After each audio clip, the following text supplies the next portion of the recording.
a perspective shift that's happening is we're starting to realize that we're not in control like we believe to be. We're not the autonomous, free-willed human beings that we'd like to believe. There's constant pressure from our wiring to stop that person who cut us off on the road, or, those donuts smell good. Oh, we're fighting ourselves all the time. And then you add into that a stressful modern life where, if you're paying attention to politics, it's going to infuriate you. Where you live has an incredible impact on your health, so much so that you can go read Dan Buettner's Blue Zones, which is a book about these people who live to 100 and beyond in these places all over the world. It's these environments that they're in. That's Ted Ryce, and this is episode 176 of Wellness Force Radio. What's up, my friend? It's your host, Josh Trent, and welcome back to another episode for your weekly access to global experts in all things wellness as we discover the physical and emotional intelligence we need to live life well. In this episode, we're welcoming the return of Mr. Legendary Life himself, Ted Ryce. This is an in-depth, pragmatic, and practical-driven podcast to bring you behavioral strategies you can put into your life, not next week, but today, to grow stronger and to learn how to better deal with stress and overwhelm. Now, if you haven't heard our last episodes with Ted, make sure you bookmark not just one, but two previous shows, episodes 99 and 49. We'll link those in our show notes today to learn more about Ted's incredible journey, what he's been through, and how he created Legendary Life. Now, by the end of this episode, you're going to be equipped with the best of the best wellness and self-care practices to support better living and to grow your physical and emotional intelligence. Now, this podcast is brought to you by our partners over at IntelliSkin, creators of Smart Compression, this human technology. This is our hashtag Stand Tall series. Check it out on Instagram and online. If you're looking for better posture, how you're slumping forward, how do you pull your shoulders back? Well, you can do this with IntelliSkin Smart Compression at the desk. Check out IntelliSkin.net or head over to wellnessforce.com. Click the sidebar where it says Stand Tall. Give this Smart Compression a test drive. It's actually been used by some of the greatest athletes on the planet, and I know it's going to help you in your physical intelligence as well as your posture. Now, they partner with us, so you get the hookup 20% off. Just use code WF20. That's WF20 over at IntelliSkin.net for 20% off. Now, question for you. Are you like me? Do you hate the word busy? Do you hate being busy, quote, quote, all the time? Let's reframe that with this episode. Let's start saying full instead of busy. It just feels lighter. And people like you and me that have creative minds that care about these exterior frameworks for accountability and behavior change and creativity. As you and I grow our businesses and our company, either inside of a company or as an entrepreneur, Ted's going to give us some strategies on how to transcend the waterfall of overwhelm and stress that many of us feel every day. He's also going to show us how he lays his day out for breaks and free time and how he came back from an injury and actually drove him to move from Miami Beach, pack up his whole life with he and Giselle, and move to Thailand. This is a crazy story. I cannot wait for you to hear it. Ted also shares why stress doesn't have to define you, why your environment and the people you're around are one of the biggest impacts on your health and wellness. I talk about my body composition goals, why my body fat right now isn't exactly where I want it to be, and vulnerably share some of the things that I believe are the cause of it. This is a no-holds-barred back and forth dialogue with Ted and myself on why I take myself for dates and what I believe that's the perfect time for, to take an emotional inventory. Because, my friend, this is it. If we don't take the emotional inventory in our business and our finance, or even in our cupboard, they'll fail. People won't get fed. Things won't survive. Well, when was the last time you took an emotional inventory for yourself? This podcast, we're talking about that, this powerful inventory, as well as the power of now, and not just the book with Eckhart Tolle, but how we can do that in our modern, full, and busy world. If you've ever dealt with injury or overwhelm or stress that made you want to quit, this might be the time, not just to give up, but to take a deep breath and give in to a new solution. Because at the end of the day, none of us are in control. Ted says, despite our beliefs, we're not in control. We're not these autonomous, free-willed human beings that we like to believe we are. There's constant pressure from our wiring to react in certain ways to different scenarios. We're actually fighting ourselves all the time. So now let's explore this. How do we fight ourselves less? Do what's natural for us, understanding the ancient brain and learning these new strategies about how we transcend stress and overwhelm right here with Ted Ryce. Ted, like you, in my opinion, are one of these podcasters out there. Like, you are always creating, you're always on the move, you're about to make a big move across the world. How are you, man? Yeah, I'm doing great, brother. And I feel the same way about you. I always pay attention to what you're doing. I'm always happy to see, like, you're one of the people who always steps up their game like me. And I feel the same way about you. And what's interesting is when we connected and talked about like my big move, so just to put it out there, I'm moving to Thailand for a little while. I'm getting out of the States. And when I shared that with you, and I also was like, hey, Josh, I love what you're doing with the promotion. We both got into this conversation about how like things look great as an entrepreneur, but there's this secret struggle that we all go through. And it's secret because everybody sees the social media posts and they hear us here, which is, I love doing this. And so do you, Josh. That's why we, connect so well and why you have such a successful show. But they don't see us when we're not on. And when we're struggling to like, okay, how am I going to pay all the bills? What am I going to do here? How do I enjoy my life? It's super hard. People don't realize with the podcast, they think like, oh, hey, these guys just come on for an hour and talk some smack. That's and then they're done. And then they go. That's such an easy job. They only work like maybe a couple hours a week, max, tops. Yeah. Do you want to talk? Why don't you talk a little bit about like what you're going through? I would say over the past 5 years, and I don't even have kids, man. So a lot of parents listen to podcasts, like they're just probably laughing at me going, you don't even know what it's like. But I'm 37 and I'm feeling like, wow, the past 5 years have been the most work I've ever done. And I'm also curious too, just in human evolution, like looking at human evolution as a continuum.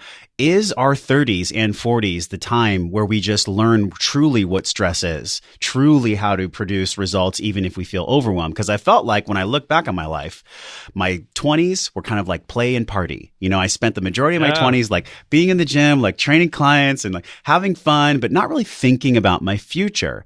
And then I went through this transition in my 30s. And now I'm just thinking, okay, every single day is literally a waterfall of activity. My calendar, it's like I was telling our team member, Mary, the other day, like, look at my calendar. It's like 13, 12 hours every day, just like locked down, boom, boom, boom, boom, boom. And I realized that I've chosen that. It was like this choice that I've made, a conscious or unconscious choice. And for me, it's just been like watching my body change, Ted, over the past year, man. Like my physical body, because I spend so much time here at the desk, taking movement snacks and really like a download of all the knowledge that I have, it still isn't as clean as knowing and doing. So for me, I might know the value of movement snacks. I might know how important it is to get, time sedentary versus active to be like at least so many steps per hour. But it still comes down to me having self-worth and having self-love to really value my humanity, me as a human being, to take the freaking breaks. To take the breath breaks, to take the movement breaks, to like go out in the world and not just be working. And it's funny because you and I are in the health and wellness industry, right? But yet we're so much time at the desk. I think that's hilarious. But this is the path I've chosen. And so I guess really what I'm dealing with right now, man, is what's next for me? What's next for this podcast? Like what's next for Ted and what's next for Legendary Life? I think people really deserve the truth when it comes to like, maybe like we can pull up the kimono and talk about what's really going on. I'm down if you are.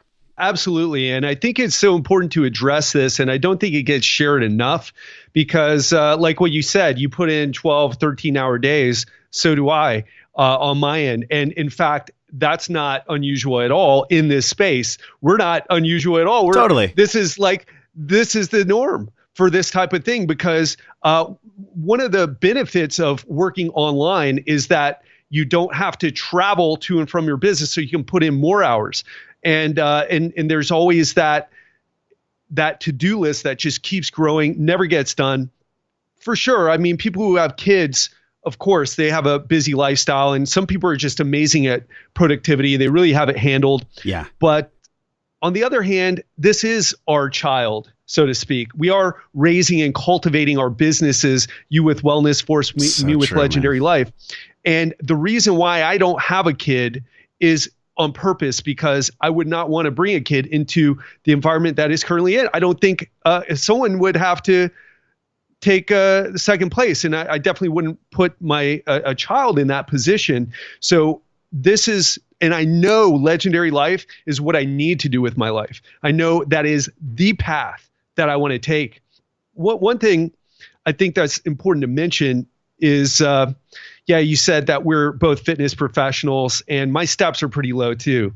I've got a I've got to really force myself to get up and get some steps in, or I hit my weight workouts, no problem. Cause it's just, I'm kind of like wired for that. But it's that NEAT factor, man. It's that non-exercise activity thermogenesis, right? That's the one where we did a Wednesday Facebook Live with Allison, and there was a study from NIH where they did this huge meta-analysis, and the group that did like HIIT training versus the group that did the NEAT factor, they kept their NEAT factor super high.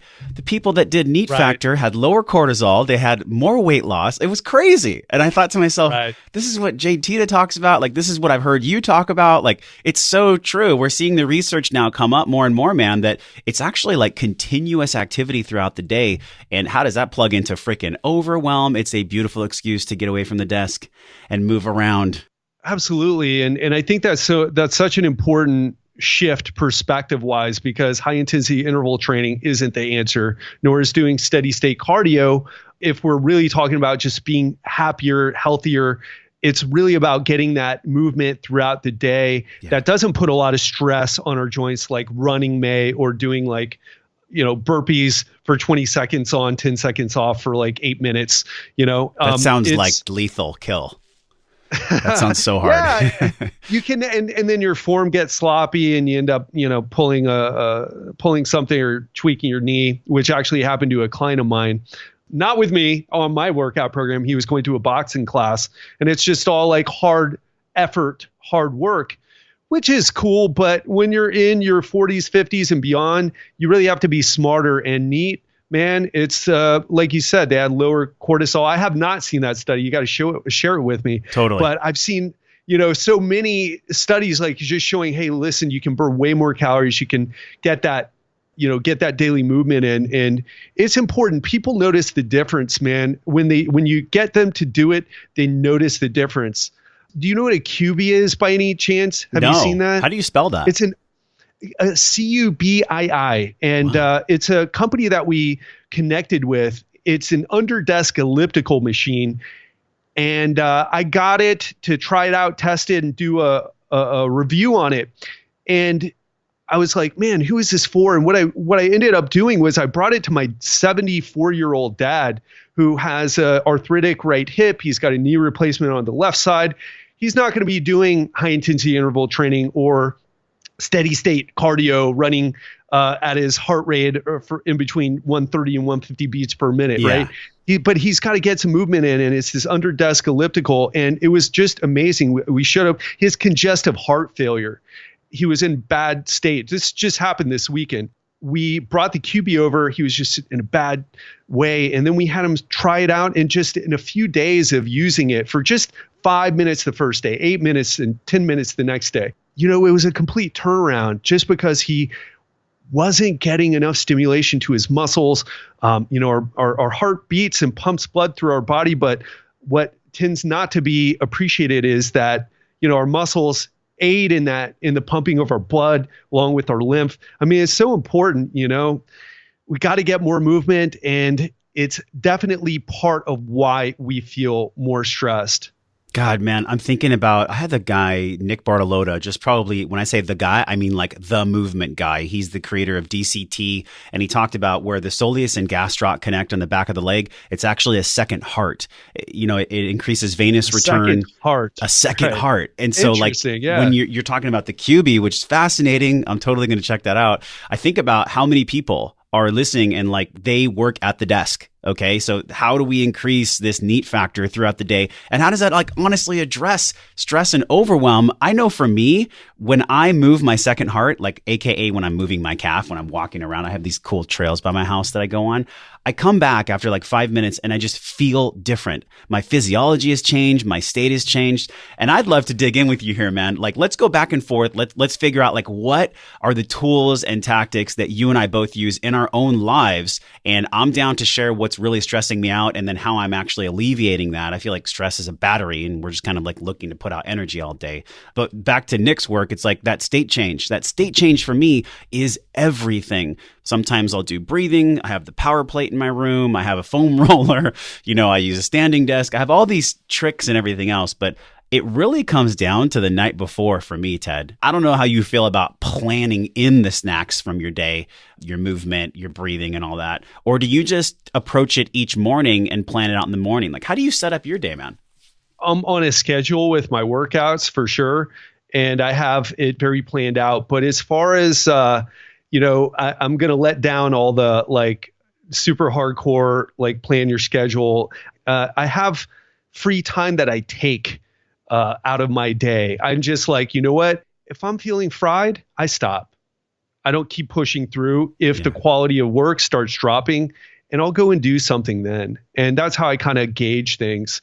But man, like what you were saying, I want to talk a little bit, deeper about some of the issues. I'll go first, if you're cool with that. But let's go. This year is awesome. Okay, we're making this move to Thailand.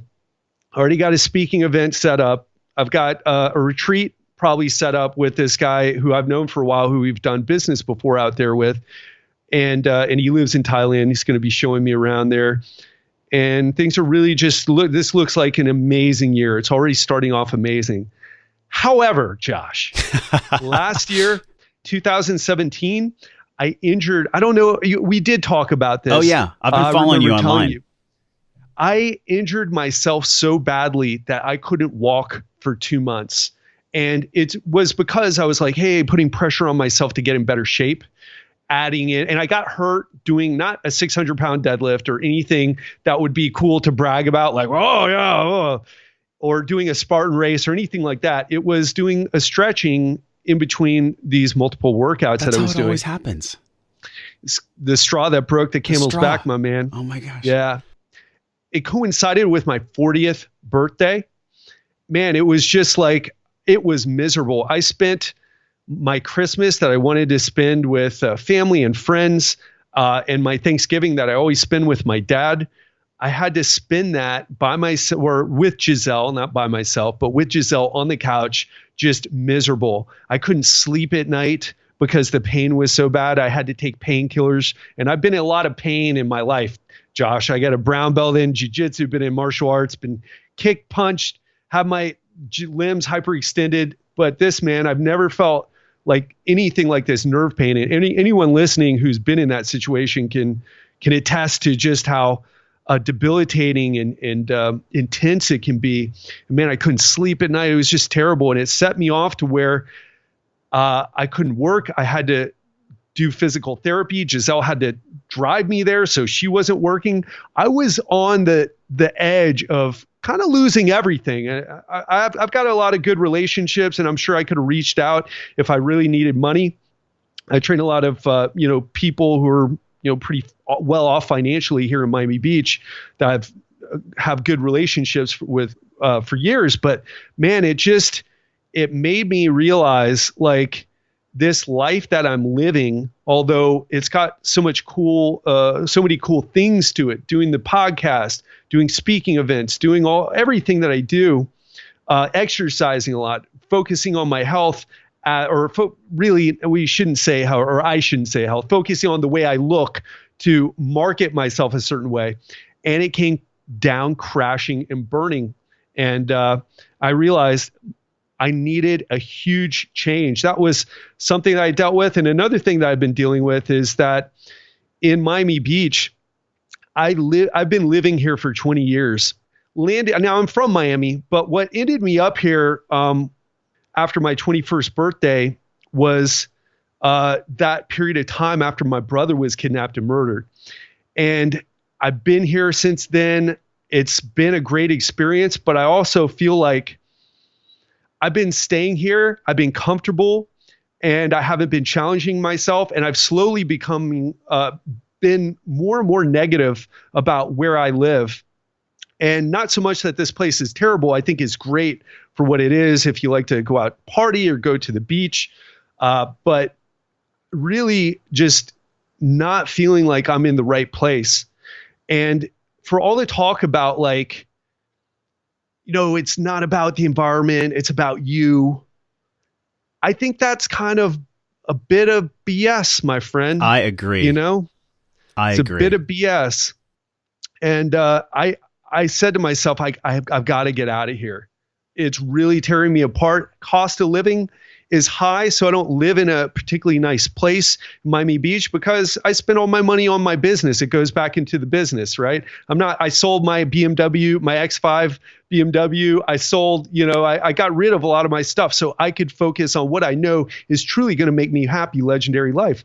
But it's been a lot of sacrifice to do it. And now we're finally taking the action that we need to and moving to an entirely different place for new perspective, a fresh start. And that's my story, man. Ted, I am so enthralled with what you're doing. We got to connect on the phone when I was actually driving to a meeting and I was in this frenetic pace and you said, "Hey buddy, I'm moving across the world." And I was like, "I want to come."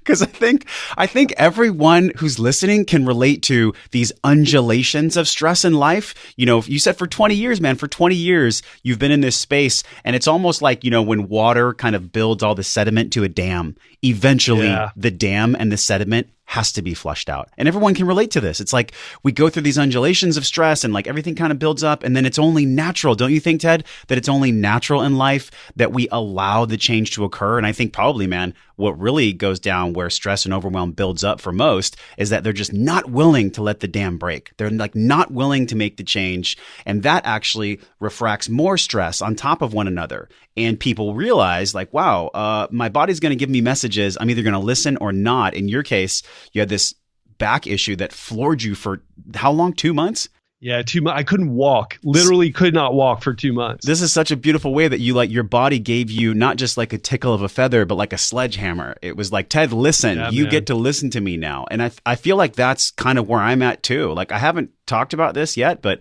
I'll go on record. I got my body fat tested and I'm a health and wellness professional and I'm doing interviews and I'm doing all these things. I was 22%. I was 22% body fat. And it feels good to just say that out loud because that's my truth. Now, I'm not going to be there forever. I know what I have to do. I've already gotten my DEXA scan appointment redone and I'm working with SteadyMD on some nutritional protocols. And I've, instituted 2 wearables. I'm using my Oura and Fitbit and I've built my community, so I'm taking the actions for this, but I think we all go through this. No matter what you do, sometimes our greatest fear can be our greatest teacher. And for me, my greatest fear was, what if I have too much body fat and people won't take me seriously as a podcast host for Wellness Force because when they look at me, I won't be perceived as well. Well, I'm doing the best that I can, just like everyone listening. I mean, I'm teaching what I also get to learn. Now, you might look at me, most people might look at me and they'd be like, he looks really healthy. What's wrong with this guy? But I think you and I hold ourselves to a different standard. You know what I mean? And this is the undercurrent of our industry. If your body looks a certain way, if you have perfect 6-pack abs, if your Instagram is awesome and your glute line is perfect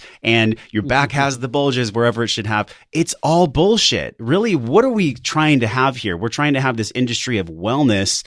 And I don't know, Ted, there's just so much focus right now. And I don't see it going away, unfortunately. There is somewhat of a movement for body acceptance, but I think the body dysmorphia conversation, it's affected me when I was a trainer. It made me literally not eat at night sometimes. And I was just going through all these crazy transitions. And I realized for me, man, it was really about finding my stillness. That's why I did my Vipassana last year. It was actually 2 years ago I did my Vipassana. And it's slowing down. This is what you're doing too, man. You're going across the world to slow down, to create more space. You're letting go. You're becoming, honestly, more of a minimalist, I feel like. Do you feel like you and Giselle are becoming more minimalist and that's a tool to deal with the stress and overwhelm? I've always been about that and really, I've gotten to be less of a minimalist because I've got now this backdrop in front of me for videos and I got all this stuff. But, for the business and for exercise, because I've been working out at home for the past couple of years now. But I want to say this. One thing that dawned on me is that, and this is probably in the past year, is that where you live has an incredible impact on your health, who you're around, and so much so that you can go read Dan Buettner's Blue Zones, which is a book about these people who live to 100 and beyond in these pockets all over the world, in these places all over the world. What are they? Ikaria, Greece, Okinawa, Sardinia, Okinawa. There's a place in California where these Adventists, I don't remember all the places. Altaloma. Yep. That's right. So there's these pockets of places where people live to 100 and beyond. And what is the big thing there? It's not genetics. It's the environment, or epigenetics, if you want to say something sciencey and fancy. But like, it's these environments that they're in. And I read something else recently. There was a really cool article about this guy who went and lived with the Hadza tribe in Africa. And they measured they did an assessment of his microbiome before he went, then while he was there, and it completely changed because of the types of foods he was eating. And I'm sure exercise helped as well, as he was, doing all the things that they do in a hunter-gatherer society like that. And what you got to understand is that you may be in a place right now where, yes, it's always possible. And I love taking responsibility and saying, it's up to me to pull myself together and push through this.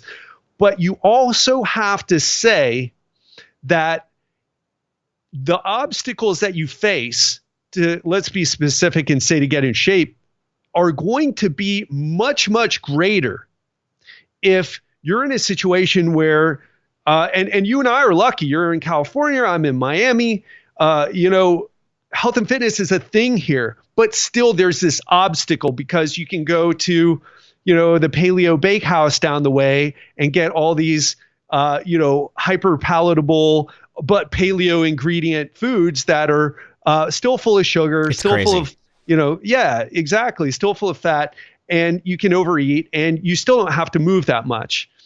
And on top of that, the cost of living of where you are. I know San Diego is really expensive. So is Miami Beach. You don't get a lot for your money here unless you're spending $3-4 grand a month in a place, especially in Miami Beach. It's just incredibly difficult to grow something, to invest in something, but also have a high quality of life at the same time. Yeah. And you got to ask yourself, is this environment that I'm living in, is this life that I'm living, is this helping me? Can I handle this, or is it destroying me? And I felt like it's something I can handle, but in reality, judging by the bad decisions I end up making with exercising too much to the point that I get injured, or like you said, with your like, hey, I'm just not going to eat at night because that's the type of pressure I feel around here. Yeah.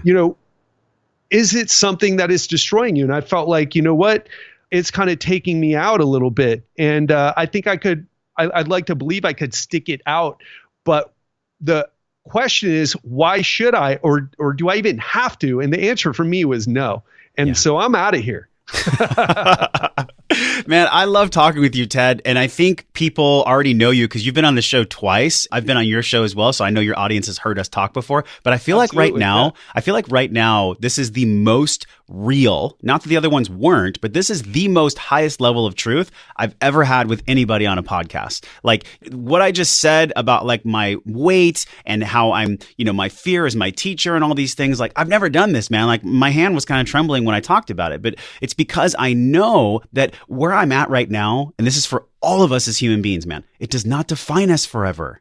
Like these things come up and they're stress and they're overwhelm, which is what we're talking about today, but they're really beacons for behavior change. It's a beacon, it's a push, it's a message, whatever you want to call it, from the universe or God, higher intelligence, whatever you believe. Like these things come to us, Ted, like we attract them in. We attract in these behavior change beacons so that we can take the next step, so that you can go across the world, so that I can sell a bunch of things and actually look at getting a new space where my studio is a little bit smaller and I'm still doing what I love. I think that's the big thing. The more interviews I do, I understand that what really stresses people out the most is when they're doing something with their life that they hate. They're in an occupation they hate. They have existential stress all day long. It's like the constant drip, that comes in. And I'm sure you see this with training clients, like people that are in the wrong relationship, Ted, or like people that are in a career they hate. How much does that play into their stress and their overwhelm and then them not getting the body comp goals that they want?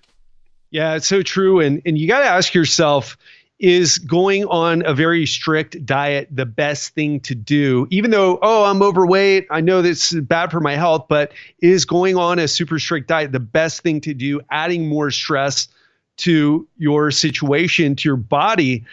I've got a story about that too. I tried something really restrictive and it worked, but I ended up figuring out learning a very important lesson that for some people, like I've suffered from anxiety in the past, social anxiety. In fact, the fact that I'm able to get on here and, talk the way that I do and do speaking, it's like, whoa, I never thought I'd be doing this because my social anxiety and communication skills were so bad. But, I learned earlier this year that, with the ketogenic diet being so hot and low carb diets being so hot, I went on a very low carbohydrate diet. It ended up causing a lot of anxiety in me, and I wasn't able to directly link it to the diet, and to the point, and it was very low carb. I don't say ketogenic because how many grams? Like 75? It was probably even lower than that. To be honest, I wasn't tracking. I was just eating a lot of fibrous vegetables, but what ended up happening and what I ended up learning is that in some people, the carbohydrates, we always say like, oh, well, you get, right, they lower you, but we always think that, oh, well, you get tryptophan, which is the amino acid that ends up being used to make serotonin and melatonin in your body. You get that from protein, from eating turkey, right? Because that's what everybody says every year, the turkey coma. But what ends up happening is that the tryptophan in your protein has to compete for access through your blood-brain barrier with all these other amino acids that get, they get the red, the VIB treatment. L-tryptophan does not. And actually you raise your serotonin levels better by having carbohydrates. So if you're someone like me who has a tendency, I don't necessarily have a tendency to get depressed unless I have like really bad nights of sleep. But I have a tendency to get anxious easily. And if I drink too much coffee or whatever, and I went so low, I got anxiety so bad that it gave me insomnia to the point where I was maybe sleeping an hour or two a night. And I wasn't able to figure it out.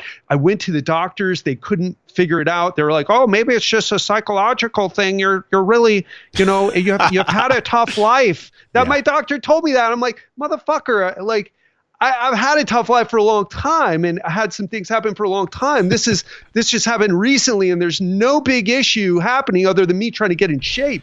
Yeah. And I ended up learning about this thing because there's no hard research on it, but UCLA did a few case studies on low carb, high protein diets. Made the observation that it led to full-blown panic attacks, which I forgot to mention. I actually went to the ER because I was having a panic attack, but I thought, you always think that you're having a heart attack in the moment. If you get anyone who gets those knows what I'm talking about. You're just like, you like think, oh, my heart is not going to be able to keep this up. It's crazy. Last week, Jeff Sanders, I interviewed him. His interview is going to come out in a couple weeks here. He told me it happened to him recently. Did you see that online as well? It's like we have these people like you and like Jeff that are really on the bleeding edge of like personal growth and health and wellness and fitness and productivity. And you're serving all these like tens of thousands of people a month, but you're still a human too. Yeah. Like you still need and you still deserve this like self-love and self-care. Man, I got to ask you, like, what went through your head when you were in the hospital? I was scared of dying, just to throw another personal thing on top of the pile. Like I didn't think anything about turning 40 when it was coming on, like when my birthday was coming on. But when I got injured and then I went on this restricted diet because, I'd gotten out of shape because I couldn't work out for 2 months. And I did lose weight, but it was obviously muscle and not fat. Yep. I put on some fat. And man, I'm like, fuck, what am I doing with my life here? Like, I need to do something different. Like you said, we have these, we can look at these bad events as like, oh gosh, this thing just happened to me. Life isn't fair, whatever. I wish I didn't have a brain that was prone to anxiety. Or we can say, you know what? That's like you said, I love the way you put it, Josh. It was a beacon to do something different, to change my behavior. Yeah. And for me, it's like, man, I feel kind of like on death's door a little bit, like I haven't ever felt in my life, and I'm like, even though I probably have a good, I don't know, 30, 40, 50, who knows with with all the technological advancements. Living to 110 is not far out from the future, man, especially with Peter Diamandis' work. I still feel it though, and the feeling is real as much as in reality it may not be. It influences you. And I'm just like, man, in that hospital, I'm like, I don't want to die. And the reason why is the biggest reason why is I haven't done enough, right? I haven't seen the things that I wanted to see. I haven't started a family. I haven't, traveled the world. I haven't made a big enough impact on other people's lives. And that would crush me, if I went out like that without at least getting close to doing all those things, even if not accomplishing them all. Ted, you remind me of the way you spoke right there. The one question that I asked Mark Divine that he kind of like stuttered a little bit. The whole interview, he's super confident. It's Mark Divine. Yeah, right? Sure. But the one question I asked him, I was like, what are you most afraid of? And he kind of paused and he did a throat clear and he was like, I just feel like I'm getting started. I feel like if I were to leave early, then I wouldn't be able to complete all my missions. I wouldn't be able to serve in the way that I want to serve. And I think, man, like just knowing you, the solid human that you are, it's this legendary life that you're teaching other people to have, to be, to embody. That is your message. But it's so interesting because the paradox is that you're still actually in the process, man, of learning what it is to have a legendary life. Would you say that's true? Absolutely. And it was, people asked me, like, oh, you're definitely living a legendary life. I'm like, really? You don't really know what my life is like then, if that's what you think. It has really moments of legend. Absolutely. Yeah. And I've inspired a lot of people. I get a lot of emails telling me things, but at the same time, it's like, legendary sounds better than legacy life, but legacy is the word that I think about, and what do you want to be remembered for? And for me, man, I want, especially with everything that's happened in my family, I want people to feel like, well, whether love me, hate me, whatever, but feel like I really made an effort to make a positive impact, and I want to leave a legacy. I want to have children, I want to, and I haven't done those things yet. And it's just, I'm struggling with all of this, but at the same time, I know that I'm on the right path and I'm doing what I need to be doing. And this move. How do you know you're on the right path? I think that's a rad one for most people listening. Like a lot of people, they lose touch with if they're on the right path or not. Yeah. And to be honest, for one, it feels right in my gut. For two, it scares me a little bit what I'm doing, right? Just picking up and moving to a different country. So whenever that happens, and you really assess, and third is you really do an assessment. Like, am I moving to Syria to go like help the refugees in the middle of a war zone? I'm not doing that, man. I'm not going to the Ebola zone in Africa. I'm doing something that I'm not a pioneer. I'm not doing anything. And now it sounds pretty crazy to some people, but at the same time, you look at how many people have done it, and it's like, people have done this and they've been successful. In fact, a lot of people, I was just looking on some people on Facebook today who are out there and they're doing, online entrepreneurship. And it's, those are how I know those three things, right? So the feeling I have, the fact that it scares me, and objective data, how do you know? I feel like the majority of, like we talked about earlier, the majority of stress is caused by uncertainty. Tony Robbins has these human needs that he discusses all the time. Sure. One of them is certainty. Well, the other one's uncertainty. So we're always in this duality, these two edges that scrape against one another, man, of the feeling of being alive is honestly, in my opinion, more important than just living. Like living, you're going to be safe. You're going to stay alive. But to really feel alive, that's going to produce anxiety. That's going to produce stress. That's going to produce moments of overwhelm. But I'd much rather have it that way. I would much rather have it that way where there's uncertainty and I'm at least moving in the direction I want to move. And actually, man, tactically for everyone listening, what I've done is I've instilled this practice once a month where I date myself. For 4 hours, I take a morning once a month. It's in my calendar. It's a rolling meeting. This is tactical for everyone. And I do an emotional inventory. And this emotional inventory is I work out, I eat, I shower, I clear my head, I turn off, I do a technology fast for 2 hours. I go to the park here locally and I get a piece of paper. And on one side of the piece of paper, I draw a line. I list 10 things that I'm super in love with about my life. The people, the things, wellness force, everything else. On the other side, I do a deep, true inventory of what are 10 things that I know I can change, that I know are bothering me, that I know are like a festering splinter in my skin. And I just take the honest inventory. And before I do this, I forgot to mention it, I do the box breathing, which I know you've talked about in your show a lot. You know, this power of breath. It's tattooed on my arm. Se posso respirare, posso scegliere. Breath for me is everything. It's like the only way that I've been able to reset my anxieties by breathing. And so I do the inventory. And then when I'm done, I pick one thing. I go through the phases, I do the inventory, and I pick one freaking thing that I am committed to in the next week to call in support for, either through the Wellness Force community or through my friends or through my family, whatever it is. And I do the work, man. Yeah. Last month, the one thing for me that I found when I did my emotional inventory was that I was not scheduling in my play. I was not scheduling in my love and my connection. And the thing that I let go of was working past 10 p.m. at night. I just let it go because it wasn't serving me. It wasn't serving who I was. It wasn't serving my wellness. And I know people can relate to this. I know if you're listening and you work late or you're an entrepreneur or maybe you're just a busy human, you get to let these things go, but you got to take the inventory first. It's really the state of overwhelm that I think most people experience is because there's no inventory. There's no check-in. There's no barometer of where you're actually going and where you are right now. And people wonder why they're stressed out and why they're going in a direction they don't want to go. Well, you haven't course corrected. You haven't talked to the captain and been like, hey, where is this ship actually sailing?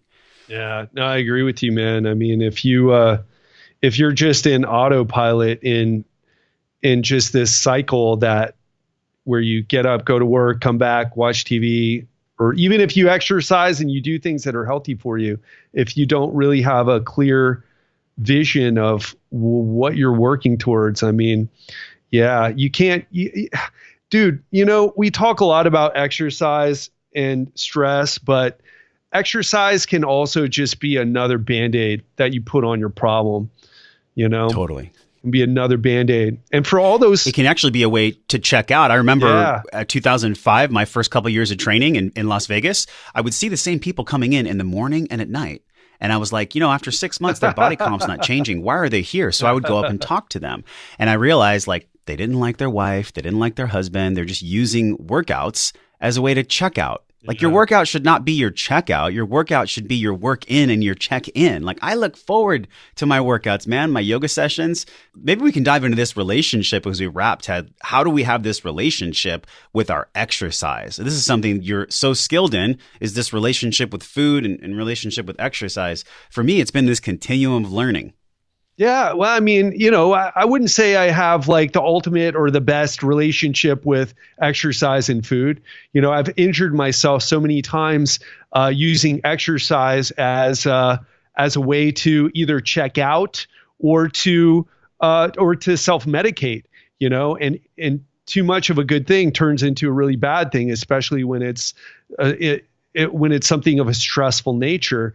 And with food.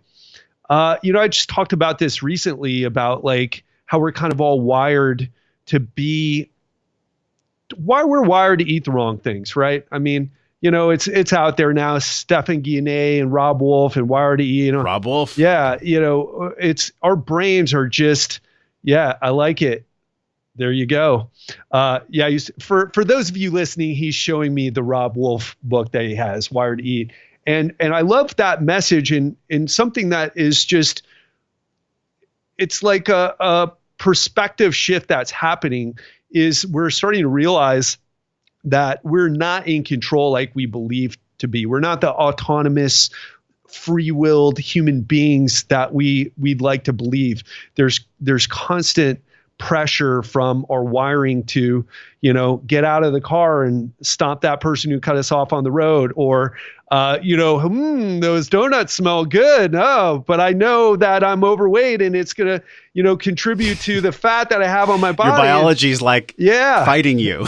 We're fighting ourselves all the time. And then you add into that a stressful modern life where even though the economy is getting better right now, where, if you're paying attention to politics, it's going to infuriate you. If you're paying attention to and if you're trying to get ahead of life and you don't have the skills to do it, it's going to infuriate you, and I think you and I are kind of like those artists that need to work from being, to avoid becoming a starving artist. Because I know you love what you do, man. It shines. And it does for me as well.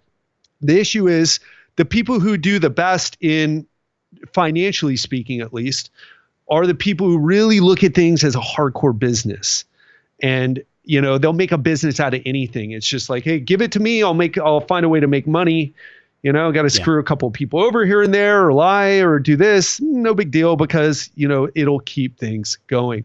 And you and I we're like, I love what I do. I just want to help people, and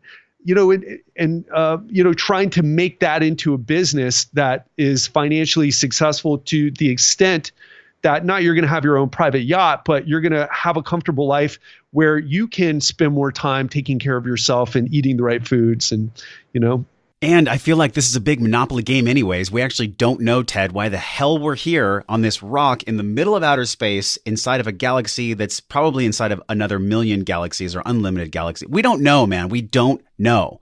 And so I love that we've talked about stress and overwhelm and like some really personal things. Like I felt really connected to you on this podcast today. And I'm also thinking about like, what do we need as human beings to survive?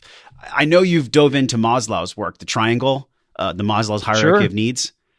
So at the very base is safety. We have to have safety. And in this world, Tim Ferriss talks about like money being the new spear. Back in the day, you and I, our value to a village and to our wife was what we could kill and hunt and drag back. Absolutely. Well, now what we can kill and hunt and drag back is the dollar. That's how we're judged as men.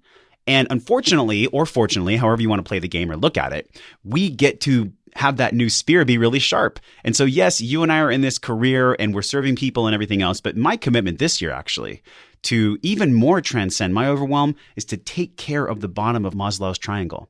I know if I take care of that bottom and I have the safety and the security coming in, and even if I don't at all times, just knowing in my heart and in my mind's eye that it's coming and that it's here and that it's always going to be okay, I know I'm going to be able to serve more people. And I think that is our edge as all human beings, is regardless of our current situation, our current circumstance, and when it comes to finance or career, which are, I believe, the two things that cause the most stress in the world, finance and career, relationships a close second.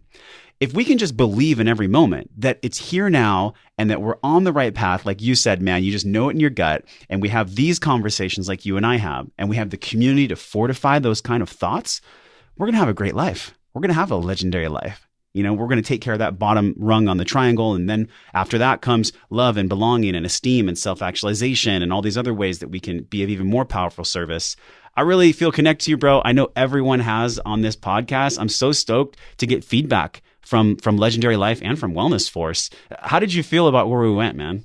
I thought it was something that needed to be talked about. And we started off having some fun, but then, both shared some pretty, uncomfortable things to share. And nerve-wracking. The things that nobody else sees, like, oh, you guys sound like you're having such a good time. It's like, yeah, we are for that hour, or, every time that we get on the mic. But, there's that dark side that more people should know about, because everyone has it, depending on, it may change forms depending on their life. But no, I'm happy about this, Josh. And, I want to speak more about, and I want to have more conversations instead of next question. So when you were a child, which is important too. And I mean, that is a crafting skill that you and I are continually working on. And I think people respect that, but this is just as important. It's agree. Like some people, they feel we can't reach everyone all the time with the exact same message. And so I think a conversation like you and I have had, it might reach some new hearts, some new souls. And I was thinking about this. I don't know if you've heard of Jordan Peterson or his work, but I've been really digging into his 12 rules for life. And there was a quote that I pulled, and it just makes sense for me, Ted. And I know as you go on your journey across the world, it might hit for you as well. And he says, alongside with our wish to be free of rules, we all search for structure. And I think that's that so edge true. of stress and overwhelm that we're all fighting or flowing with all the time. We want freedom, ultimate freedom, yet we know somewhere in our heart that the ultimate freedom is actually through the self-discipline and through the self-love. And that's the part where there is no finish line for that until we die. It's a continuum. I want to be like 70 years old on the porch calling Ted Ryce and saying, "Hey, did you read that new book about personal development?" That's how I see my life. Like, this thing ain't going to stop, I hear that, man. And I know everyone listening to you, Josh, anyone who's heard your interviews before can tell you just level up every time that we speak. And it's just awesome to see. And I feel like we're on this path together, my brother. Yeah, and I'm looking forward to making a point on my calendar to come out and see you. Now, you're going to be broadcasting from Thailand? That's correct. You, Ted Ryce. Thanks so much for this time today, man. I really appreciate you. Yeah, next time, and we need to get you out there. Maybe it's the thing that maybe you'll find that it's the right thing for you. Maybe you'll find that it's not the right thing for you, and that where you are right now is exactly where you need to be. And but man, thanks so much for doing this, Josh. Thanks for sharing my message with your audience, and thank you so much for sharing yours with mine. And we've got to do this again soon. Man, you can teach me a lot about minimalizing life and what that might turn up for more even abundance. Super stoked, man. Talk to you soon. You got it, Josh. Always a pleasure. Hey, my friend, thank you for hanging out and growing with me on today's show. Remember to hit subscribe, share this podcast with somebody you care about that you think gets to hear this message. Support the show by leaving a 5-star review for the podcast right now, simply by tapping on your show artwork on your iPhone. Click that purple link that says review this podcast. It helps the show reach more conscious and smart people like you, and your voice will attract more world-class guests that want to come on the show. So let them hear your voice. For all the downloads, videos, links, and free resources mentioned on the episode, go to wellnessforce.com/radio. And while you're at my house on the web, join us in the Wellness Force community newsletter on that page, and I'll send you 4 free guides around staying healthy with your eating, moving, and sleeping while you travel. Join a group of people like you over at the Wellness Force community Facebook page. This is where we talk about the things that really matter. We share our wins, inspirations, struggles, and a lot more. So join us, tap on the show artwork on your phone, and hit that purple link that says join the Facebook group, and I will welcome you at the door. Okay, now you get to go out into your world and create impact for the people that you care about. So until I see you again real soon, I'm wishing you love and wellness.